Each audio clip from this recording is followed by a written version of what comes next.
আসসালামু আলাইকুম রহমতুল্লাহি ওয়া বারাকাতুহু। বিসমিল্লাহির রহমানির রহিম। আমরা এর আগে is the story of Noah's ark evident এই মর্মে আলোচনা শুরু করেছিলাম যে নূহ আলাইহিস সালামের সময় যে মহাপ্লাবন দেখা দিয়েছিল সেই মহাপ্লাবন আসলে কতটুকু এভিডেন্ট, পৃথিবীর বুকে তার কি কোনো ইতিহাস আছে, তার কি কোনো অস্তিত্ব আছে, নাকি এটা শুধুমাত্রই কোনো গল্প কাহিনী। আমরা কোরআনের মতে, যেহেতু মুসলিম হিসেবে আমরা সকলেই বিশ্বাস করি কোরআনের কথা অকাট্যভাবে সত্য, সেই জায়গা থেকে আমরা বিশ্বাস করি যে নূহ আলাইহিস সালামের যে ঘটনা ঘটেছিল তা একটি মহাসত্য ঘটনা এবং সেই প্লাবন পৃথিবীর বুকে এসেছিল।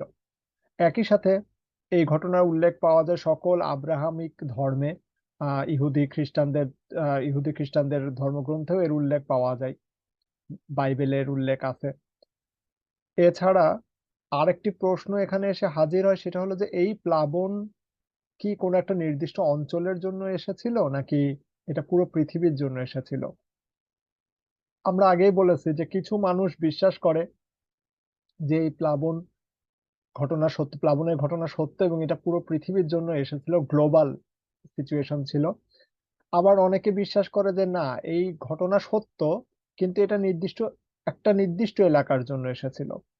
আর একদল দুর্ভাগা আছে যারা বিশ্বাস করে না, তো এই গল্প সত্য, আর না, এটা কখনোই পৃথিবীতে সংঘটিত হয়েছিল।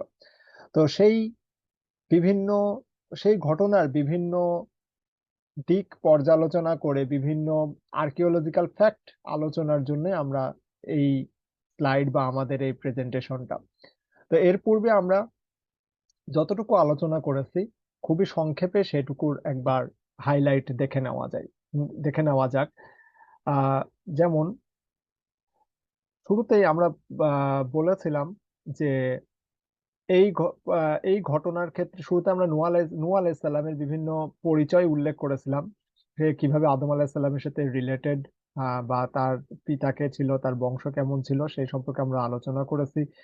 এছাড়া আলোচনা করেছি পবিত্র কুরআনে নূহ আলাইহিস সালামকে কিভাবে মেনশন করা হয়েছে এবং কোন কোন জায়গায় মেনশন করা হয়েছে। এরপর আমরা আলোচনা করেছি নূহ আলাইহিস সালাম কিভাবে ধর্ম প্রচার করেছেন মানুষদের মাঝখানে, এবং যখন মানুষরা তার কথা শুনতো না তখন নূহ আলাইহিস সালাম কিভাবে তাদের জন্য দোয়া করেছেন আল্লাহর কাছে। এরপর নূহ আলাইহিস সালামের দোয়া কবুল হয় এবং আল্লাহ তাআলা মানব জাতিকে ধ্বংস করার জন্য মহাপ্লাবন সৃষ্টি করেন, যার পূর্বাভাস হিসাবে তিনি নূহ আলাইহিস সালামকে বলেন যে একটি একটা বড় জাহাজ তৈরি করতে, যাতে মহাপ্লাবন আসলে তারা সেই জাহাজে চড়ে বসতে পারে, এবং সেই জাহাজে নূহ আলাইহিস সালামের অনুসারীদের এবং প্রত্যেক প্রাণীকে জোড়ায় জোড়ায় তোলার আদেশ করা হয়। তারপরে আলোচনা করা হয় কোরআনে কিভাবে সেই মহাপ্লাবনের বর্ণনা দেওয়া হয়েছে এবং সেই প্লাবন চলাকালীন কিভাবে মানব জাতিকে ধ্বংস করা হয়েছে, কিভাবে নূহ আলাইহিস সালামের আহ ছেলে কেনানকে ধ্বংস করা হয় এবং অন্যান্য অবিশ্বাসীদেরকে ধ্বংস করা হয়। ফাইনালি সেই নৌকা এসে হাজির হয় জুদাই পর্বতে, আহ, যখন সেই মহাপ্লাবন শেষ হয়ে যায়, এবং সেই আহ, আলোচনা করা হয়েছিল যে সেই জাহাজটি প্রায় 150 দিন পানিতে ভেসেছিল এবং তারপরে গিয়ে জুদাই পর্বতে সে থামে। এরপরে আমরা খুব স্পেসিফিক ভাবে আলোচনা করেছি যে কিভাবে একটা পুরো পৃথিবীর এত প্রাণীকে নূহ আলাইহিস সালাম তার নৌকায় জোড়ায় জোড়ায় তুললো, এবং সেটা আলোচনা করতে গিয়ে আমাদের সামনে এসেছিল ডিএনএ ব্যাংক থিওরি। সেটা নিয়ে আমরা আলোচনা করেছি এবং সেই সাথে আলোচনা করেছি ট্যাক্সোনমি থিওরি, কোরআনে কিভাবে ট্যাক্সোনমিকে আলোচনা করা হয়েছে সেটা, এবং ট্যাক্সোনমির আলোকে অন্যান্য এভিডেন্স থেকে কিভাবে আমরা এই বিষয়ে আলোকপাত করতে পারি যে আসলে ট্যাক্সোনমি বেসড বা ট্যাক্সোনমির উপর বেস করেই প্রাণীগুলোকে জাহাজে তোলা হয়েছিল। এবং সেই সূত্র অনুসারে আমাদের সামনে এসেছিল এলিমিনেশন থিওরি, যেখানে আমরা একে একে বিভিন্ন প্রজাতির প্রাণীকে বাদ দিই, কাদেরকে নৌকায় তোলার কোনো প্রয়োজন নেই এবং কাদেরকে নৌকায় না তুললেই নয়। সেই ট্যাক্সোনমিক র্যাঙ্কিং সিস্টেম নিয়ে আমরা আলোচনা করেছি, এবং সেখানে ফ্যামিলি, কোন একটা প্রাণীর ফ্যামিলি যে তার বংশ বিস্তারের জন্য সহায়ক হতে পারে সেটা নিয়ে আলোচনা করেছি। তো এই সমস্ত কিছু শেষ করে আমরা এসে থেমেছিলাম এই জায়গাটায় যে আমাদের সামনে তখন কিছু কোশ্চেন দাঁড় হয়েছিল, এবং সেই কোশ্চেন ছিল যে এই মহাপ্লাবন কি একটা নির্দিষ্ট এলাকার জন্য এসেছিল, এবং এই মহাপ্লাবনের ব্যাপারে পৃথিবীতে কি কোনো এভিডেন্স আছে, এবং এটা কি আসলেই এই মহাপ্লাবন ঘটেছিল, নাকি এটা একটা কাল্পনিক ঘটনা ছিল, অথবা এটা একটা মেটাফোর ছিল যেটা দিয়ে আল্লাহ হয়তো অন্য কিছু বোঝাতে চেয়েছেন। তো সেই আলোচনায় আমরা আগে যাব, এবং সেক্ষেত্রে আমি আবারও বলে রাখছি, ফর মুসলিমস এটা যথেষ্ট, মুসলমানদের জন্য এটা যথেষ্ট যে কোরআন এই ঘটনার কথা বর্ণনা করেছে, আমরা এটাকে চোখ বুজে বিশ্বাস করি। আমরা যে আলোচনা করব সেটা শুধুমাত্র এই প্রেক্ষিতে যে পৃথিবীতে এর সাপেক্ষে কোনো এভিডেন্স আছে কিনা, এর সাথে আমাদের বিশ্বাসের বা ধর্মের কোনো সম্পর্ক নেই। যদি আমরা এভিডেন্স পাইও, তাও আমরা বিশ্বাস করব এই ঘটনা ঘটেছিল, যদি এভিডেন্স নাও পাই তাও আমরা বলবো যে এই ঘটনা ঘটেছিল, কারণ Quran is the highest evidence.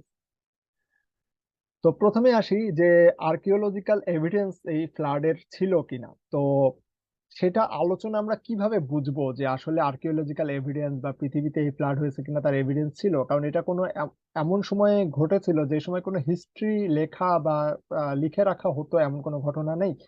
বরঞ্চ এটা কিভাবে চলতো সেই সময় মানুষের মুখে মুখে প্রচলিত ছিল, একজন এই ঘটনাটা দেখেছে, সে আরেকজনকে বলছে, সে আরেকজনকে বলছে, বলতে বলতে একটা সময় এটা উপকথায় পরিণত হয়, মিথে পরিণত হয় যে এরকম কোনো ঘটনা আসলে ঘটেছিল। তারপরেও আমরা দেখতে পাই যে এই ঘটনাটা আসলে কত দূর পর্যন্ত বিস্তৃত হয়েছিল, কত দূর পর্যন্ত এই ঘটনা আসলে ছড়িয়ে গেছিল। তো সেই ক্ষেত্রে প্রথমে আমরা আসি, ম্যাপে আমরা দেখতে পাচ্ছি যে জুদি পর্বতের কথা উল্লেখ করা আছে। এটা তুরস্কের একটা জায়গা, এবং তার থেকে বেশ অনেকটা দূরে, প্রায় তুরস্ক এশিয়া এবং ইউরোপের প্রায় মাঝামাঝি একটা জায়গা, আর নরওয়ে হচ্ছে ইউরোপের শেষ দিককার একটা অংশ, একদম উত্তরের দিককার একটা অংশ। তো এই নরওয়েতে, নরওয়ে এবং জুদি পর্বতের মধ্যেকার দূরত্ব আমরা ম্যাপে দেখতে পাচ্ছি যথেষ্ট দূর। তো এখন দেখা যাক যে নরওয়ের যে মিথোলজি, সেই মিথোলজিতে আসলে এই ঘটনার কোনো উল্লেখ পাওয়া যায় কিনা। তো নর্স মিথোলজি, যেটা নরওয়ের মিথোলজি, সেখানে আমরা উল্লেখ পাই একজন ব্যক্তির যার নাম ছিল বার্গেলমির। এই বার্গেলমির একজন ব্যক্তি ছিল যে নৌকায় সারভাইভ করেছিল মহাপ্লাবনের সময়, এবং সেই ঘটনাটা ঘটেছিল একজন মহাদানব ওয়াইমিরকে যখন ওডিন হত্যা করে, এবং ওয়াইমিরের রক্তে তখন পৃথিবীতে একটা মহাপ্লাবনের সৃষ্টি হয়। সেই মহাপ্লাবন থেকে বাঁচার জন্য বার্গেলমির একটা নৌকা তৈরি করে, এবং সেই নৌকায় সে অনেক দিন পর্যন্ত আহ ভ্রমণ শেষে শেষ পর্যন্ত শুকনো জায়গায় এসে তার ভ্রমণ সমাপ্ত হয়। সুতরাং এই ঘটনাটা দেখা যায় যে আমাদের আসলে নূহ আলাইহিস সালামের ঘটনার প্রায় কাছাকাছি একটা ঘটনা, এবং এটা উল্লেখ রয়েছে নর্স মিথোলজিতে। এবং এখানে একটা মজার ব্যাপার হচ্ছে, বার্গেলমির কথাটার অর্থ হচ্ছে মাউন্টেন ইয়েলার, মানে যে পর্বতের দিকে চিৎকার করে বা পর্বতের প্রতি চিৎকার করে। এখন এখানেও একটা ঘটনা নূহ আলাইহিস সালামের সাথে মিলে যায়, কারণ নূহ আলাইহিস সালামও পর্বতের দিকে তাকায় তার ছেলে কেনানকে আহ্বান করেছিল নৌকায় আসার জন্য, যে সময় কেনান একটা উঁচু পর্বতে দাঁড়ায় ছিল। তো এক্ষেত্রে আমরা কিন্তু বার্গেল মিরের সাথে নূহ আলাইহিস সালামের ঘটনার ব্যাপক মিল দেখতে পাই, অর্থাৎ আমরা বলতে পারি যে নর্স মাইথোলজিতে নূহ আলাইহিস সালামের ঘটনার কথা উল্লেখ পাওয়া যায়। পরবর্তী মাইথোলজি হচ্ছে আইরিশ মাইথোলজি বা আয়ারল্যান্ডের মাইথোলজি। এখানে একজন ব্যক্তির উল্লেখ পাওয়া যায় যার নাম হচ্ছে বিথ এবং তার ফ্যামিলি। বিথ এবং তার ফ্যামিলিকে আহ এই মহা মহাপ্লাবনের সময় তার যে যে জাহাজটা তৈরি করা হয়েছিল, নূহ আলাইহিস সালাম তৈরি করেছিলেন, তো বিথ এবং তার ফ্যামিলিকে এই নৌকায় উঠতে বাধা দেওয়া হয়েছিল, নিষেধ করা হয়েছিল। বিথের ওয়াইফ ছিল বীরেন এবং মেয়ের নাম ছিল সেজায়ার। তো এই সেজায়ারের ফ্যামিলিকে যখন বাধা দেওয়া হলো যে তোমরা নৌকায় উঠতে পারবা না, কারণ সেজায়ারের ফ্যামিলি মূর্তি পূজা করত। তো সেজায়ার তখন একটা মূর্তি তৈরি করলো, এবং আহ, সে নিজেই একটা নৌকা তৈরি করলো সেই মূর্তির উপদেশ ক্রমে। নৌকা তৈরি করে সে ভেসে গেল এবং আয়ারল্যান্ডে এসে উপস্থিত হয়। কিন্তু যদিও এই মিথোলজির শেষ পরিণতিতে বলা হয় যে সেজায়ার এবং তার ফ্যামিলির কেউই বাঁচেনি, তারা সবাই মহাপ্লাবনে ডুবে মারা যায়। তো এই ক্ষেত্রে আমরা কিন্তু আরেকটা কানেকশন নূহ আলাইহিস সালামের সাথে পাই, সেটা হলো বিথকে আমরা যদি কেনানের সাথে তুলনা করি, যে নূহ আলাইহিস সালাম কেনানকেও কিন্তু নৌকায় উঠতে দেননি, বা কেনানকে নৌকায় নিতে বাধা প্রদান করা হয়েছিল। যে কেনানকে নৌকায় নেওয়া যাবে না, আল্লাহর হুকুম ছিল, কেনান ছিল কাফের। তো একইভাবে আমরা এখানেও এটাও দেখতে পাই যে আসলে আহ এই ক্ষেত্রেও বিথ এবং কেনানের চরিত্র প্রায় সেম। আরো কিছু এভিডেন্স পাওয়া যায়, এগুলো হচ্ছে বিভিন্ন ট্যাবলেট বা বিভিন্ন প্রত্নতাত্ত্বিক, এগুলোকে ট্যাবলেট বলা হয়, যেগুলো মাটি খুঁড়ে পাওয়া যায় এবং সাধারণত পাথরের উপরে খোদাই করা অবস্থায় লেখাগুলো পাওয়া যায়। তো এই ক্ষেত্রে আমরা বেশ কিছু ট্যাবলেটের উল্লেখ এখানে পাচ্ছি। এখানে আমার স্লাইডে দেওয়া আছে, নাম দেওয়া আছে, এগুলো অনুযায়ী ইন্টারনেটে সার্চ দিলেই এগুলো ডিটেলস পেয়ে যাওয়া যাবে, পাওয়া যাবে। তো প্রথমে আসি এপিক অফ গিলগামেশ। গিলগামেশ নামক এক ব্যক্তির ঘটনা বা এপিকে আমরা সেখানে একটা রাজার উল্লেখ পাই। এই রাজার নাম ছিল উতনাপিস্টিম। এই উতনাপিস্টিম এর নাম, উতনাপিস্টিম মূলত ছিল নূহ আলাইহিস সালামের ছেলে হামের সিমিলারিটি। ঠিক আছে, হামের সাথে তার তার যে ঘটনাগুলো সেগুলো মিলে যায়। তো সে নৌকায় ছিল এবং তার গ্র্যান্ডসন বা নাতির নাম ছিল গিলগামেশ। সেই গিলগামেশের মুখে মুখে সেই ঘটনা প্রচলিত হয়ে পড়ে যে কিভাবে তারা নৌকায় ছিল এবং নৌকায় থেকে মহাপ্লাবন সার্ভাইভ করে। আরেকটা ট্যাবলেটের উল্লেখ পাওয়া যায়, সুমেরিয়ান ট্যাবলেট। এই সুমেরিয়ান ট্যাবলেটেও বলা হয় একটা চরিত্র পাওয়া যায়, একজন রাজাকে পাওয়া যায়, রাজার নাম ছিল জিউসুদ্রা। জিউসুদ্রার চরিত্রটা ছিল হুবহু নূহ আলাইহিস সালামের মতো। তো জুস এই ট্যাবলেটে সেই সমস্ত উল্লেখ পাওয়া যায় যেগুলো নূহ আলাইহিস সালামের ক্যারেক্টার বা নূহ আলাইহিস সালামের চরিত্র সম্পর্কে পাওয়া যায়। যেমন জিউসুদ্রা খুব ধার্মিক ব্যক্তি ছিলেন। এছাড়া জিউসুদ্রা অনেক লম্বা জীবন পেয়েছিলেন। আমরা জানি নূহ আলাইহিস সালাম সেই সময় যে সমস্ত মানুষ বেঁচে ছিল তাদের থেকে, বা তার কওমের যে সমস্ত মানুষ ছিল তাদের থেকে তার আয়ু অনেক বেশি ছিল। এছাড়া এই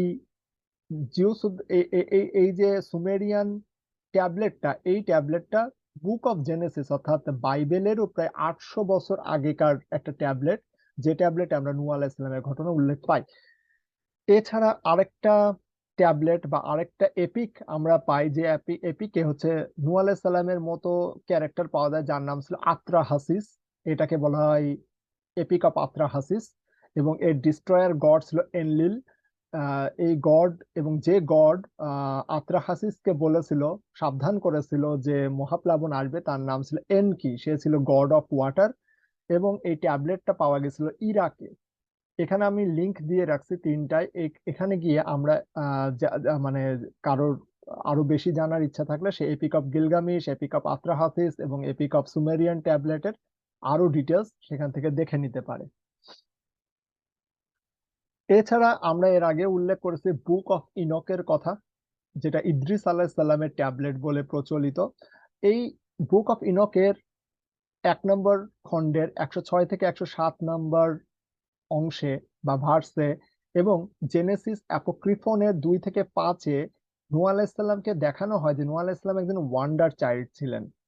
এবং বলা হয় যে তিনি, মানে তার মুখ খুবই সুন্দর ছিল, উজ্জ্বল ছিল, নূরের মতো ঝকমক করত।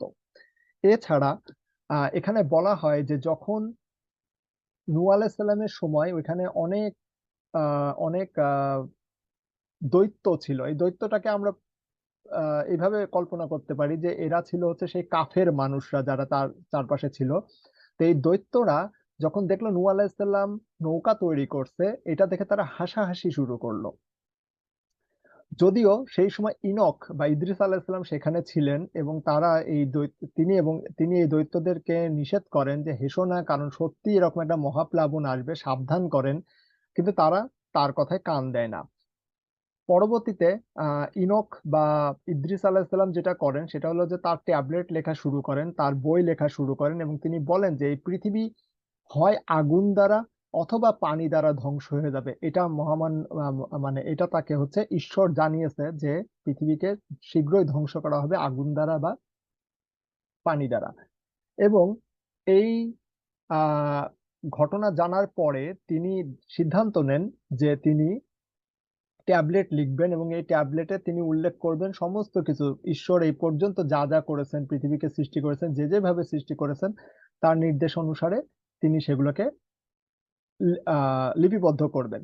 এবং আগুন দ্বারাও যদি ধ্বংস হয় অথবা পানি দ্বারাও যদি ধ্বংস হয়, পৃথিবী যেভাবে ধ্বংস হোক না কেন, এই মার্বেল পাথরে লেখা ট্যাবলেট গুলো পৃথিবীতে স্টে করবে এবং পরবর্তী জেনারেশনকে জানাবে যে আসলে তখনকার কি কি ঘটনা ঘটেছিল। এবং লাস্টের লাইনটা যদি আমরা দেখি যে এখানে বলা আছে যে ইনক তার বইয়ে এটা লিখেছিলেন যে ঈশ্বর তাকে বলেছিলেন যে একটা মহাপ্লাবন আসতে চলেছে, এবং সেই প্লাবনটা তার জেনারেশনে না, অর্থাৎ ইনকের জেনারেশনে না, বরঞ্চ পরবর্তী জেনারেশনে, অর্থাৎ ইদ্রিস আলাহিসাল্লামের পরবর্তী জেনারেশনে দেখা যায় নূহ আলাহিসাল্লামকে। তো তার পরবর্তী জেনারেশনে এই মহাপ্লাবন দিয়ে পৃথিবীকে ধ্বংস করা হবে। এরপর আসি হিন্দু মাইথোলজি। হিন্দু মাইথোলজিতেও এই নূহ আলাইহিস সালামের ঘটনার উল্লেখ পাওয়া যায় মৎস্য পুরাণায় এবং শতপথ ব্রাহ্মণ পুরাণায়। তো মৎস্য পুরাণাতে বলা হয় যে যে এই পৃথিবীকে রক্ষা করেছিল সে ছিল বিষ্ণুর অবতার। আর শতপথ ব্রাহ্মণে যে যে এই পৃথিবীকে রক্ষা করেছিল সে ছিল ব্রহ্মার অ্যাভাটার বা ব্রহ্মার অবতার। তো সেই সময় নূহ আলাইহিস সালামের ক্যারেক্টারে যাকে দেখতে পাওয়া যায় তার নাম ছিল মনু বা মানু।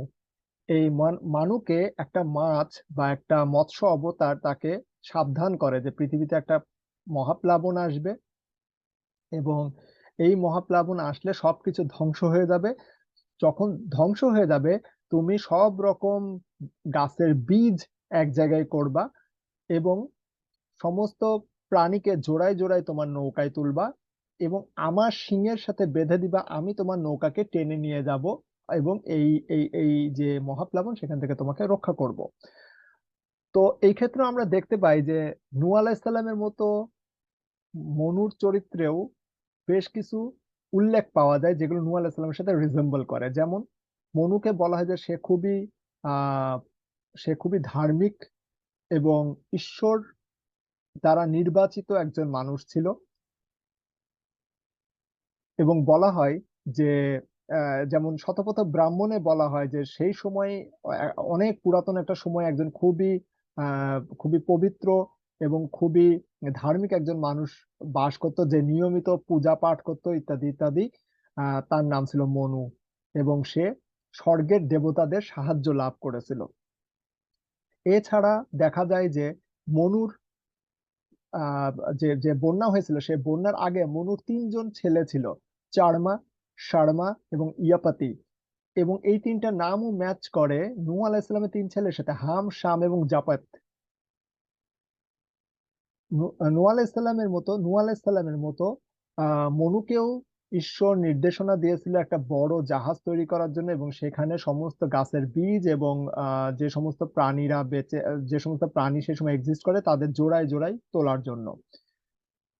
এছাড়া মনুর যে জাহাজ, সেই জাহাজ গিয়ে থামে আরারাত নামক, সরি, নূহ আলাইহিস সালামের যে জাহাজ সেটা গিয়ে থেমেছিল আরারাত নামক একটা পর্বতের সাথে। একইভাবে দেখা যায় যে মনুর যে আহ, নৌকার কথা উল্লেখ করা হয়েছে সেটাও গিয়ে একটা একটা পর্বতের উপরেই থেমেছিল। এছাড়া এই মহাপ্লাবন শেষ হওয়ার পরেই দেখা যায় যে মনু এবং নূহ আলাইহিস সালাম দুইজনেই আসলে পৃথিবীর নতুন করে রিপপুলেশন বা নতুন করে জনসংখ্যা বৃদ্ধিতে তৎপর হয়েছিলেন। অর্থাৎ এখানেও আমরা দেখি যে হিন্দু মাইথোলজির মনু এবং নূহ আলাইহিস সালামের চরিত্রের মধ্যে বেশ কিছু সামঞ্জস্য বা বেশ কিছু সিমিলারিটি দেখতে পাওয়া যায়। এবং এখানে একটা মজার বিষয় হলো এই মনুর নাম থেকেই আসলে সংস্কৃত শব্দ এসেছে মনুষ্য, বা এখন আমরা বাংলা যেটাকে বলি মানুষ। কারণ মনুর পরে পৃথিবী আবার নতুন করে পপুলেট হয়, যে কারণে যেমন যেমন নূহ আলাইহিস সালামকে বলা হয় যে আহ আবুল সানি বাশার, অর্থাৎ দ্বিতীয় পিতা, মানব জাতির দ্বিতীয় পিতা। একইভাবে মনুও ছিল মানব জাতির দ্বিতীয় পিতা। হ্যাঁ, আহমদুল্লাহ। আমি এক জায়গায় পেয়েছিলাম, আপনি শেষের যে কথাটা বললেন, মনু ছিল দ্বিতীয় মানব জাতির পিতা। তো এর আগে যেটা আমি এক জায়গায় দেখেছিলাম সে ছিল মনু হচ্ছে হিন্দু ধর্মের তাদের প্রথম ব্যক্তি বা প্রথম মানুষ। যদি সেটা হয় সেক্ষেত্রে এখানে একটু কেমন যেন কনফ্লিক্ট মনে হচ্ছিল, যেহেতু পরে বললেন ক্লিয়ার করে যে তিনি হচ্ছেন প্রথম নয় দ্বিতীয় মানুষ, তাহলে সেক্ষেত্রে ঠিক আছে। কিন্তু কোনো কোনো না কোনো ভাবে আমার মনে হচ্ছে যে এই কাহিনীগুলো খুবই রিলেটেড, হ্যাঁ। এবং এটা যে আসলে তাদের মৎস্য পুরাণ বা এই ধর্মগুলো গ্রন্থগুলোকে আসলে সত্যতার স্বীকৃতি দেয়।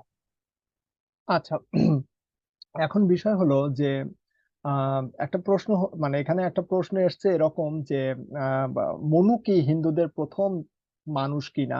তো এই ক্ষেত্রে প্রথমে বলতে হয় যে মনু যে হিন্দুদের প্রথম মানুষ না, সেটা প্রমাণ হিন্দুদের নিজস্ব পুরাণেই আছে, কারণ বলাই হয়েছে মনুর 3জন ছেলে ছিল। তো এবং সেই ছেলেরা জাহাজে উঠেছিল, বা সেই সময় অন্যান্যরা হচ্ছে ছিল যাদেরকে ধ্বংস করা হয়েছে।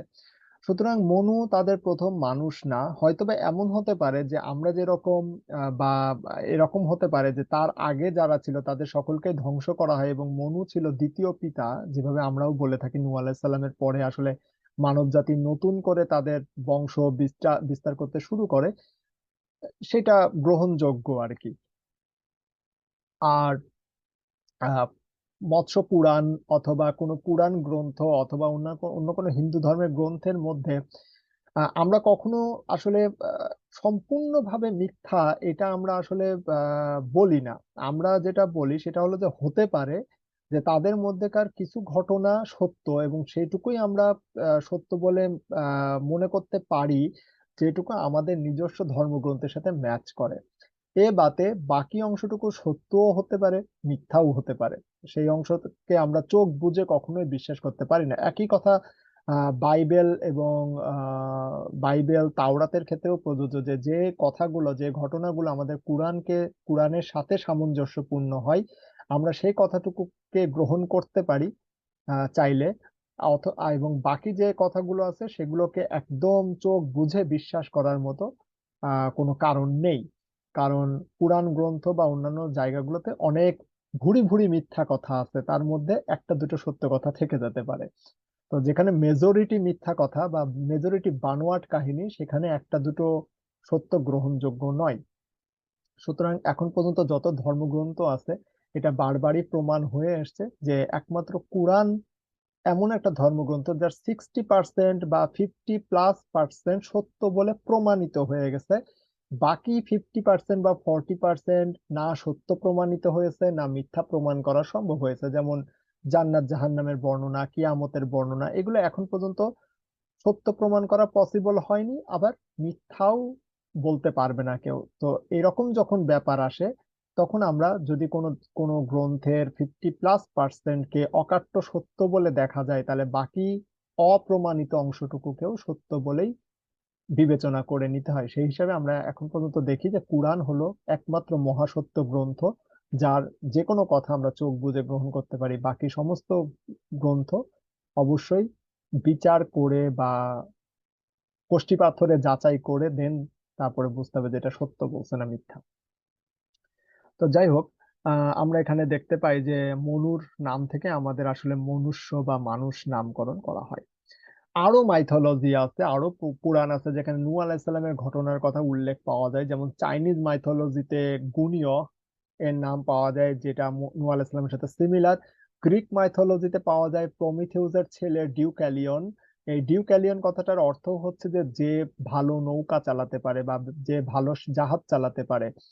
পার্সিয়ান মাইথোলজিতে আমরা দেখি যে জরোঅ্যাস্ট্রিয়ান মাজদাইজমে আরিমান নামক একজন, সে পৃথিবীকে ধ্বংস করতে চেয়েছিল খড়া দিয়ে। যখন মিত্রা সেখানে একটা পাথরের গায়ে তীর ছুঁড়ে মারে এবং সেখান থেকে বন্যা শুরু হয়, এবং একটা মাত্র ব্যক্তি ছিল যে আহ, একটা জাহাজে করে বেঁচে গেছিল। তো এই ঘটনাটাও কুরআনের সূরা কামারের 12 নম্বর আয়াতের সাথে বেশ ম্যাচ করে। কুরআনের এই সূরাতে বলা হয়েছে যে যখন বন্যা আসলো তখন মনে হলো পৃথিবী ফেটে বা পাথর ফেটে পানি বের হওয়া শুরু হলো। সুতরাং আমরা এটাকেও রিলেট করতে পারি যে পার্সিয়ান মাইথোলজিতে যে বন্যার কথা বলা হয়েছে, সেটা নূহ আলাইহিস সালামের বন্যায়। হাওয়াইয়ান মাইথোলজিতেও আমরা সেম ঘটনা দেখতে পাই, এমনকি অস্ট্রেলিয়ান মাইথোলজিতেও নূহ আলাইহিসসালামের ঘটনার কথা উল্লেখ আছে।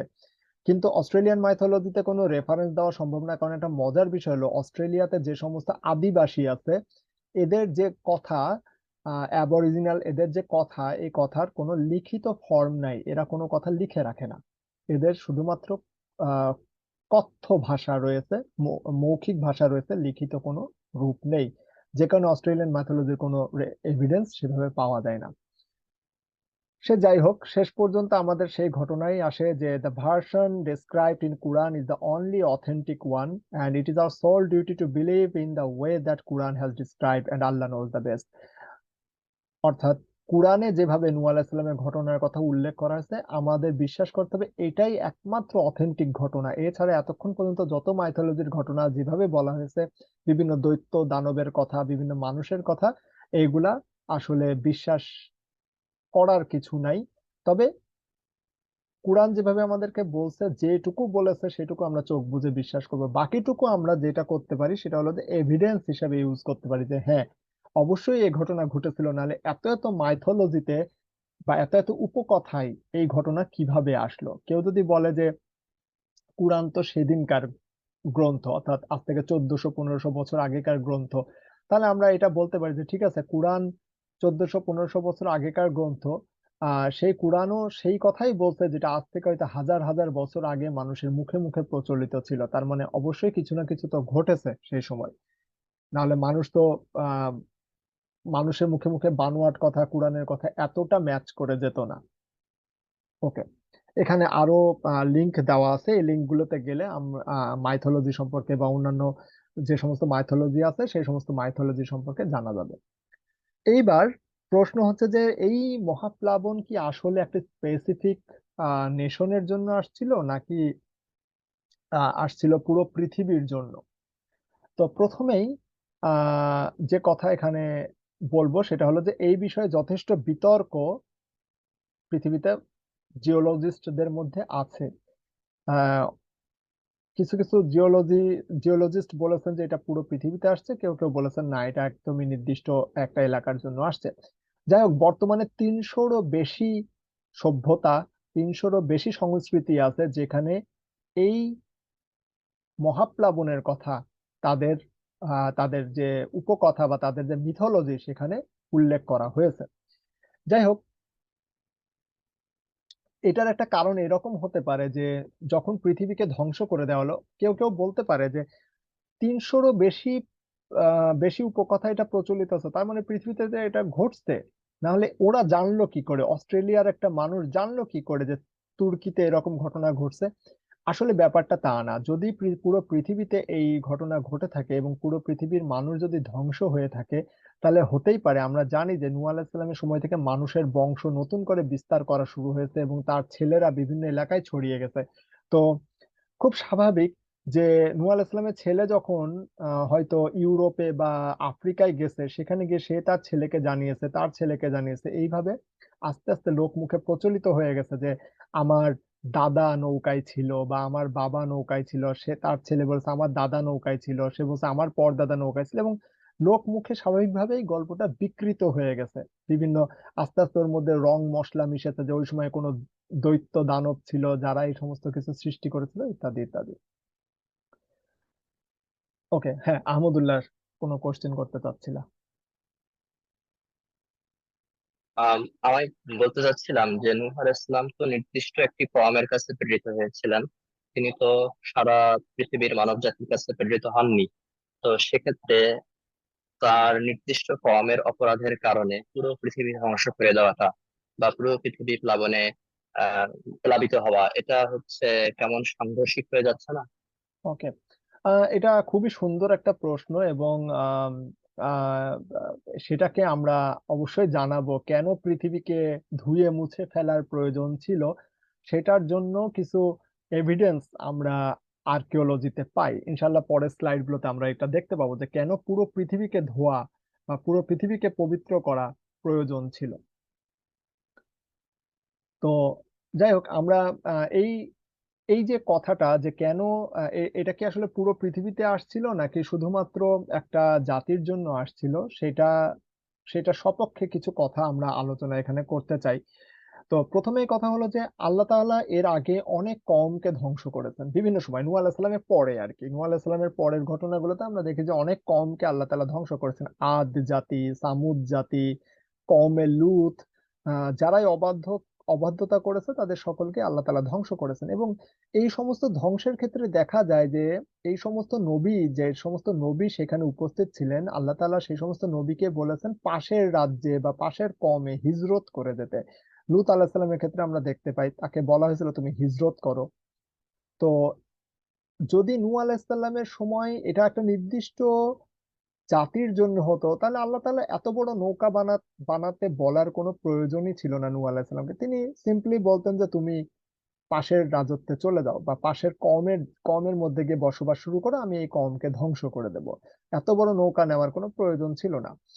দ্বিতীয় প্রশ্ন হচ্ছে যে আচ্ছা, নৌকা যদি বানানো হলো, যে ঠিক আছে এই কওমের উপর যখন ফ্লাড আসবে, যখন বন্যা আসবে, তখন সে যেন নৌকায় ভেসে পাশের কওমের কাছে যেতে পারে, সেই জন্য তাকে নৌকা বানাতে বলা হলো। প্রশ্ন হলো যে কেন তাকে জীব জানোয়ারকে নৌকায় তুলতে বলা হয়েছিল? সেই রাজত্বে যে সমস্ত জীব জানোয়ার ছিল, আল্লাহ তাআলা চাইলে সেই জীব জানোয়ার ওই রাজত্ব ছেড়ে পাশের রাজত্বে চলে যেতে পারতো, অথবা ওই কয়টা জীব জানোয়ার মারা গেলেও এমন কিছু ক্ষতি হতো না। বরঞ্চ আহ হয়তো পাশের রাজত্বে গিয়ে যে সমস্ত জীব বেঁচে ছিল, সেই সমস্ত জীবকে নিয়ে কিন্তু বসবাস করা সম্ভব হতো। ঠিক আছে, যে ঠিক আছে এখানে যে জীবরা আছে এখান থেকে আমরা পরবর্তী বংশ শুরু করব। এটা একটা পয়েন্ট। তৃতীয় পয়েন্ট হচ্ছে যে একটা জায়গায় 40 দিন 40 রাত বৃষ্টি হয়েছে। শুধু বৃষ্টি হয়েছে তাই না, কুরআনের বর্ণনায় আমরা দেখতে পাই সেখানে বলা হয়েছে মাটি থেকে পানি উদ্গরিত হয়েছে, বা মাটি এমন ভাবে পানি বেরোচ্ছে যে মাটি ফেটে পানি বেরোচ্ছে এরকম, এবং আসমানের দরজা খুলে দেওয়া হয়েছে, প্রচন্ড বৃষ্টিপাত হয়েছে। স্বাভাবিক একটা জিনিস যদি আমি বলি যে বাংলাদেশে যদি 40 দিন 40 রাত বৃষ্টি হয়, এটা কি পসিবল যে পানি শুধু বাংলাদেশের মধ্যেই থাকবে, আশপাশে উপচায়ে পড়বে না? এটা সম্ভব না যে পানি শুধু বাংলাদেশের মধ্যে থাকবে। আর এটা কোনো স্বাভাবিক বৃষ্টিও ছিল না, আল্লাহর আযাবের বৃষ্টি ছিল। তো 40 দিন 40 রাত যদি বৃষ্টি হয়, এটা খুব স্বাভাবিকভাবেই সি লেভেল রুল অনুসারে বা সমুদ্রের যে লেভেল এই রুল অনুসারে এটা অবশ্যই উপচায়ে পড়বে বিভিন্ন দিকে, আশপাশের এলাকাও প্লাবিত হয়ে যাবে। সুতরাং এটাও পসিবল না যে এবং এতটাই পানি ছিল যে নূহ আলাইহিস সালাম 150 দিন, প্রায় 150 দিন পর্যন্ত জাহাজে বা তার নৌকায় ট্রাভেল করেছেন। সুতরাং পানি কিন্তু কম ছিল না। সো এটা পসিবল না যে শুধু এটা ওই এলাকার মধ্যে হবে। যাই হোক, আহ এছাড়া যে একটা জরুরি প্রশ্ন যে আল্লাহ তাআলা কেন পৃথিবীর প্রতি এই প্রতিশোধ নিলেন? যদিও নূহ আলাইহিস সালাম একটা নির্দিষ্ট কওমে ছিলেন, কিন্তু পুরো পৃথিবীকে, হতে পারে যে ওই সময় হয়তো অন্য এলাকায় কোনো মানুষই ছিল না, হতেই পারে। এটা আমি আহ ইয়ে করে বলছি, আন্দাজে বলছি, মানে অ্যাজিউম করছি যে ওই সময় পৃথিবীর অন্য কোনো এলাকায় কোনো মানুষ ছিলই না, হয়তো অন্যান্য প্রাণীরাই ছিল, কিন্তু তারপরেও পৃথিবীকে ধোয়ার ব্যবস্থা করেছিলেন আল্লাহ, নিশ্চয়ই কোনো পাপের কারণে, যেটা আমরা নেক্সট আলোচনা করব। আর বাইবেলের বুক অফ জেনেসিস এর 8 নম্বর চ্যাপ্টারের 21 নম্বর ভার্সে একটা কথা বলা হয়েছে যে ঈশ্বর নিজের প্রতি নিজে প্রতিজ্ঞা করলেন যে আমি আর কখনোই পৃথিবীকে এইভাবে ধ্বংস করব না। কোনো পৃথিবীর কোনো পৃথিবীর মানুষের মধ্যে যদি ছোটবেলা থেকেও শয়তান বাস করে, তার মন যদি ছোটবেলা থেকেই শয়তানের হয়, তারপরেও আমি পৃথিবীকে সেইভাবে ধ্বংস করব না যেভাবে এবার আমি ধ্বংস করলাম। সুতরাং অ্যাকর্ডিং টু বাইবেল বা বুক অফ জেনেসিস আমরা বলতে পারি যে আসলে বুক অফ জেনেসিস এর ভাষ্য মতে সেই মহাপ্লাবনটা এসেছিল পুরো পৃথিবীর জন্যই, কোনো একটা নির্দিষ্ট এলাকার জন্য না। আর একটা পসিবিলিটি হচ্ছে যে যখন আহ নূহ আলাইহিস সালাম, পুরো পৃথিবীর মানুষ ধ্বংস হয়ে গেল বা পুরো পৃথিবীকে ধুয়ে মুছে সাফ করা হলো, নূহ আলাইহিস সালাম নতুন করে বংশ বিস্তার শুরু করলেন, তার ছেলে মেয়েরা বিভিন্ন জায়গায় সরে গেলেন, তারা লোক মুখ তারা একের পর এক নিজের মানে নিজের বংশকে এই গল্প শোনাতেন, তারপরে তারা তাদের পরের জেনারেশনকে এই গল্প শোনাতো, এইভাবে লোকমুখে আস্তে আস্তে নূহ আলাইহিস সালামের এই গল্প প্রচলিত হয়ে যায়। যে কারণে আমরা পৃথিবীতে প্রায় 300রও বেশি কালচারে নূহ আলাইহিস সালামের এই মহাপ্লাবনের ঘটনার কথা শুনতে পাই বা দেখতে পাই। তো যে কথাগুলো আমরা বললাম, জাস্ট বোঝা যায় যে এটা কাইন্ড অফ লজিক্যাল, এটা লজিক লজিক লজিক্যাল কথা যে এটা পুরো পৃথিবীর জন্যই আসছিল, একটা জাতির জন্য নয়। এইবার প্রশ্ন হলো যে